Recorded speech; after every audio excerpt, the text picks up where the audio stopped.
महत्त्वाची आणि मोठी बातमी आहे। अनमोल बिश्नोई या नावाने फेसबुक अकाउंटवरून सलमान खानच्या घराबाहेर झालेल्या गोळीबारीची जबाबदारी स्वीकारण्यात आली। आज पहाटे गोळीबार झाला होता आणि अनमोल बिश्नोई या नावाने फेसबुक अकाउंटवरून सलमान खानच्या घराबाहेर झालेल्या गोळीबाराची जबाबदारी आता स्वीकारण्यात आली। सविस्तर माहिती घेऊयात आमचे प्रतिनिधी सचिन गाड यांच्याकडून। सचिन, अनमोल बिश्नोई यांच्याकडून या फेसबुक अकाउंटवरून या सगळ्या गोळीबारीची जबाबदारी स्वीकारण्यात आली। पोलिसांकडून काही माहिती देण्यात आली आहे का?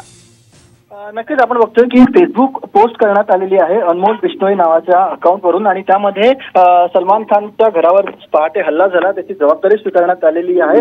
हा एक ट्रेलर होता आणि आमच्या शक्तीची पुन्हा तुम्ही परीक्षा घेऊ नका, पुढच्या वेळेला गोळी ही बंद घरावर नाही तर भरलेल्या घरावर चालेल, अशा प्रकारची धमकी त्या पुन्हा एकदा त्या मेसेजवरून देण्यात आलेली आहे। सध्या पोलिसांसमोर पर्यंत देखील हे मेसेजेस पोहोचलेले आहेत आणि पोलीस त्याची सत्यता पडताळून बघतात। आपण जर बघितलं तर फेसबुक अकाउंटवरून हे पोस्ट करण्यात आलेले आहे आणि जे अनमोल बिश्नोईच्या नावाचं अकाउंट आहे ते अकाउंट सामान्य माणसाला ओपन देखील होत नाही, कारण त्याच्यावरती हार्मफुल असा कंटेंट असल्याचा मेसेज दाखवतोय। सध्या मुंबई पोलीस या दाव्याची सत्यता पडताळतायत। लॉरेन्स बिश्नोईची जी गँग आहे त्याच्यात देखील एक अनमोल बिश्नोई नावाचा त्याचा सहकारीच आहे। तर नक्कीच आपण बघतोय की आता पोलिसांना याची सत्यता पडताळण्याची गरज आहे।